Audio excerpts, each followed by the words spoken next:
Hi everyone, my name is Renata Galvao, and I am the Manager of Content Specialists at WorldCheck. Today we will answer the most frequently asked questions that we hear from clients when it comes to global watch lists, sanctions lists, and private providers of this type of data. Together with me today, I have my colleague, Mohamed Daoud, and he will be talking with us about his experience with clients and also with the market. Mohamed? My name is Mohamed Daoud. I am the Business Development Director working with Refinitiv. I am based in Dubai. I have more than 20 years experience in banking and finance in the US, Europe, Middle East, and I have been focusing the last 19 years in compliance, and especially related to the FATF recommendation and everything to do with sound deployment of anti-money laundering, anti-terrorist finance, and other anti-bribery and anti-corruption program. So, Mohammed, the first question is name screening process an important component in know your customer and due diligence processes? And the answer is, of course, yes. But I'm going to let you expand a little bit more on the importance on that to us based on your experience with the market and also with the regulators. Yes, you are correct. The name screening is a key component in KYC and due diligence, especially to comply with the FATF recommendation and the anti-money laundering and anti-terrorist finance regulation, including the anti-bribery and anti-corruption legislation. The name screening is critical because it is the first line of defense for an organization when they want to deploy and comply with this regulation. Now, when we say name screening, the concept of the customer and the name of the customer here need to be expanded to any business relationship, in fact, whether it is a client or a supplier or a distributor, an agent or a partner, depending on what is your business sector.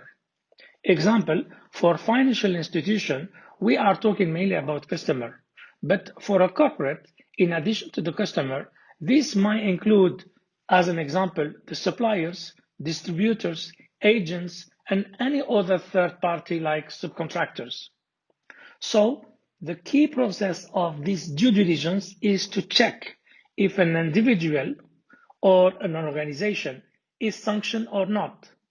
If it's sanctioned, then you don't need to go further. You need to stop there and not open an account, example, for the banking and finance, or not open the business relationship, not effectively have the business relationship, and you should report the entity in question to the right supervision.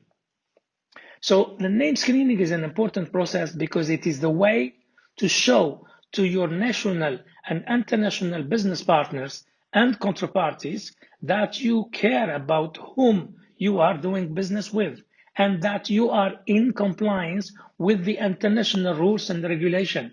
It is a very good sign and evidence that at least you are not doing business with financial criminals or corrupted parties. So, part of the name screening requirements from regulators is to check the name of the individual or entity in against what they call global watch lists. So, the second question is exactly related to that. So, in the risk and compliance field, there is a lot of reference to global watch lists as a source requirement for exactly that name screening. So, very simple questions. What are the global watch lists? And in fact, is a very good question because regulators talk a lot about that. And the reality is that there is no such thing as a global watch list that is going to offer you data in every single type of risk. But again, Mohammed, I'm going to let you expand a little bit more on that question as well, please. Yes, again, you're right. In reality, there is no global watch list. There are few content in the format of list, such as the US Office of Foreign Asset Control, OFAC, or the United Nations list. However, most important information doesn't have a shape or a format of list. It is impossible for an AML officer to make sense of this list if he combined them as one consolidated global, if you download them. The required information are scattered in a different format from a different sources in a different categorization and classification that need to be first analyzed, consolidated, deduplicated, and displayed by human intervention in a very comprehensive format and as a global list or a global watch list, which is, by the way, the purpose of WorldCheck. In addition to that, OFAC, which is one of the most important lists, is not explicitly listing all the entity they are blocking by the US Treasury. This clearly means that OFAC official list is incomplete and missing a lot of sanctioned entities and individuals due to the rule applied by OFAC called the 50% rules. As an example, when the US decided to sanction Russia after the Ukraine Crimea crisis, US decided to sanction specific sector of the Russian economy. This type of sanction are called sectorial sanction. In this case, OFAC listed the name of 15 known Russian bank and financial institutions and added on the side a rules stating that also sanction all the international and national financial institutions where those or this Russian bank have 50% holding or more. We at Refinitiv, we call these 50% rules a sanction by a narrative or by comment. OFAC did not explicitly name who are the institutions where the sanctioned Russian bank have 50% holding or more. This means that the OFAC official website list is not complete and accurate, and it's not showing clearly all the names of entities that the US Treasury are effectively sanctioning. The private data provider such as WorldCheck, the research team, found and listed more than 4,000 international financial institutions that are controlled by these Russian banks. Unfortunately, the anti-money laundering and compliance team that rely directly on OFAC website are not aware of this missing information. In addition to that, there is no global list for politically exposed person or PEP. In fact, there is simply no list of PEP at all anywhere. And this type of information need to be searched, collected, analyzed, curated, and published by the private data providers such as the one in WorldCheck. The same apply for the state-owned enterprise, the SOE, the organization that have a PEP as a head or a PEP as part of the board. This type of information is again searched, collected, analyzed, curated, and published by private data provider, such the one we have in WorldCheck. There is no global adverse or negative media list. You have to rely again on a provider like WorldCheck. In summary, although many people and institutions and sometimes bodies are talking about global lists or global watch lists, there are not such global lists unless you get them from a private watch list provider such as WorldCheck. Thank you so much, Mohammed. I think if there was really a global watch list, it would definitely make our job way easier.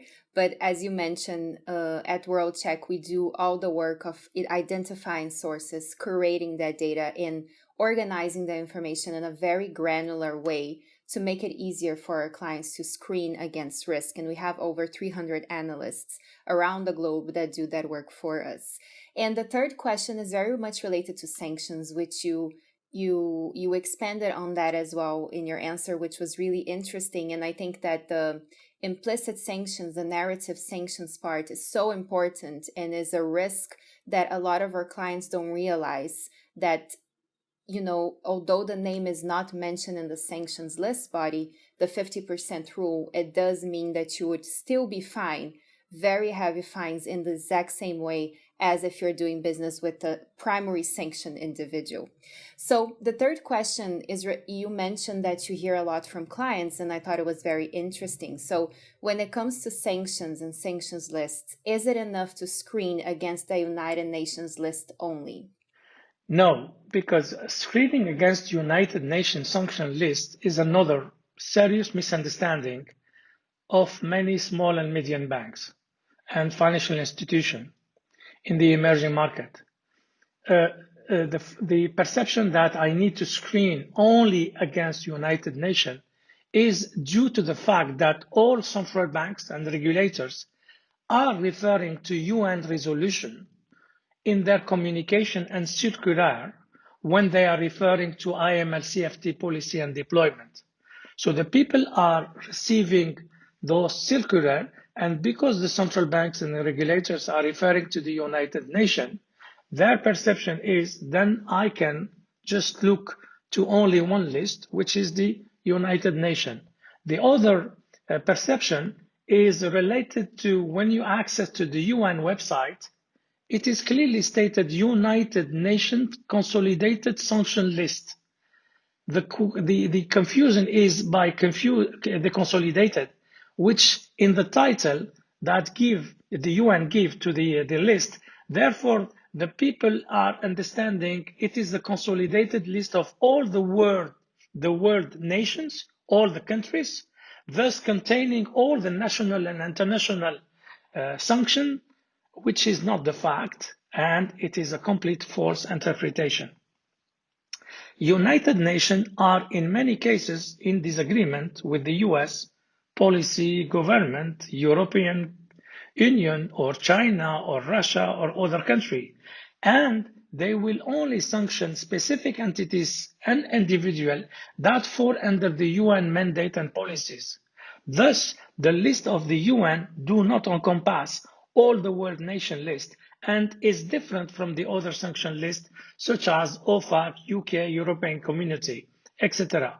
Although UN list, however, can overlap with the other lists and contain a portion or a section of sanctioned entities and individuals, which is the same.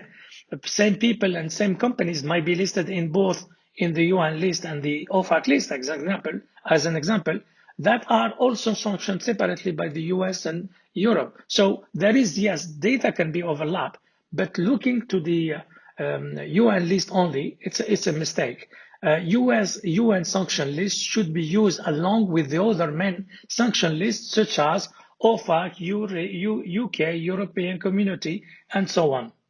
Thank you, Mohammed. And I think that, you mentioned the overlap of names in sanctions lists, and that is really relevant. And a lot of our clients mention that, if you have to screen against all sanctions lists, and, in World Check, we cover all sanctions lists from around the globe, which is over 250, you do find sometimes the name of the same individual mentioned in more than 50 sometimes. So one of the things that we do at World Check to assist on that is the deduplication of the data. So making sure that one individual that is listed in, let's say, 100 sanctions lists, it's only going to appear in World Check once. So that's deduplicates and reduces the amount of screening work by almost like more than half. So that is another benefit of using data providers such as WorldCheck. But there is a lot of emphasis on sanctions. So the fourth question is very related to that. So is sanctions screening enough when it comes to AML and counterterrorism financial due diligence? Or should we consider other types of financial crimes than only sanctions, for example? No, sanctions are a very important list to consider, okay? And sanction list and the related screening is critical for IML and CFT. However, sanction lists represent only a fraction what should be performed for name screening as a due diligence. There are other important lists not automatically sanctioned, such as, example, the law enforcement one, which is related to the entities or individuals that have been charged by legal courts. This list include different international police, such as Interpol, Europol, the FBI, and the different worldwide police. So they are very important. In addition to sanctions, there are other lists related to the regulatory enforcement, such as the blacklist issued by the different central banks and different regulators, such as the SEC in the US or the ESMA for Europe for the stock exchange. So in addition to that, you have what we already mentioned, the PEP. So the politically exposed people, PEP, which has nothing to do with sanction, but rather a directory of high-ranking government employee or military of judiciary responsibles, including their associate family surrounding that can perform business transaction on their behalf. So adverse media is another type of list. Adverse media and negative news, which are very important for the reputation risk. So focusing only on sanction is again a misunderstanding of what is exactly this regulation about. Thank you so much. So I think that the predicate offenses of money laundering, we cover all this type of crimes with the financial element at World Check. And the work that we do is what we call early sign or tracking early. So you don't need to wait for the individual to be in a sanctions list or listed by a law enforcement body. If you track the criminal behavior or sometimes civil early enough, you actually can avoid a lot of financial losses for your institutions, because financial crime is not something that financial institutions are only used as a vehicle. A lot of the times financial institutions are actually the victims of it. So that is something that is extremely important in the work that we do a lot, and we're very proud of it at World Check as well. So the fifth question is very much related to that. It is, what is the main differences between official public lists such as OFAC, UN, and private providers that offer sanctions databases such as WorldCheck? And I think we mentioned a little bit about the differences already, but I'm going to ask for you to just expand a little bit more on that, Mohamed, please. The main differences is that the private list providers like WorldCheck have a specialized human research team to analyze the different scattered information from different sources, classify them, format them in a global curated, consolidated watch list, such as what we do in WorldCheck. This global watch list database, which is like WorldCheck, is developed by human intervention with hundreds of researchers that analyze, classify, normalize, standardize, clean the duplication before they do the publication. So there is a big difference. We talk already, example, with the OFAC, and we say that there are missing entities that OFAC itself how sanction, but they don't list them, they don't name them. Okay, in WorldCheck, the structure and the standardization of the data classification of the information through categorization and keyword make the content very comprehensive and easy to support quick decision. In addition to the sanctions, we talk about it. There are private database included PEP, which are not available in the domain.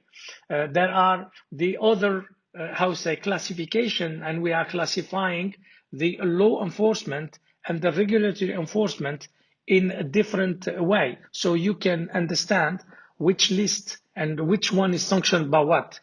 This means that you don't need to learn about different category and acronyms of hundreds of lists, but solely one category of standardized data and keywords classification that are provided and compose the private data like a WorldCheck. I like to use the word taxonomy, which initially related to the classification and the process of arranging various species and organisms apply to how to organize a scattered data to make it intelligent and comprehensive. To do so, the private data providers such as WorldCheck have a lot of specialists They analyze the big data to curate it, they classify it in such way that it makes for a compliance team or an MLRO to make instant informed decision, which is, by the way, the purpose of the process. Because if you have to do a KYC and due diligence and you will take 3 days to make a decision, there is a problem. The idea is to not take 1 or 3 days to investigate and decide if an entity or individual is sanctioned or what are the type of sanction. So if you have to download the list, the official list one by one, then it's impossible to make sense of them because they will be containing a lot of information with a different classification, a different categorization, which is impossible to make sense of it, simply. So, Mohammed, the last question is about the difference between private sanctions databases in private data providers such as WorldCheck and then technology providers that download and consolidate the public list into one single database. And I know that you have a lot of experience with that. So what is the main difference that, the audience and our clients need to be aware of it? Thank you for asking this question because it is complementary to what we just were explaining. What is the difference between official public sanction list like OFAC and WorldCheck, or the official site of UN and WorldCheck? Well, there are many customers in emerging market mainly. They are confused when a technology provider stated they have a consolidated global list. Therefore, they don't need to subscribe to a private list such as WorldCheck. And this is creating a lot of misleading information, because this means they are only technically downloading the different list in one single folder and provide the raw data as it is in a consolidated database. The content of the database is downloaded from a different website list, not analyzed, not deduplicated, not standardized, not reconciled, not curated, which is very similar to downloading the file directly from a public website into a computer with all the missing info, a lot of duplication with the multiple and comprehensive categories that make the reading of the information difficult, if not impossible.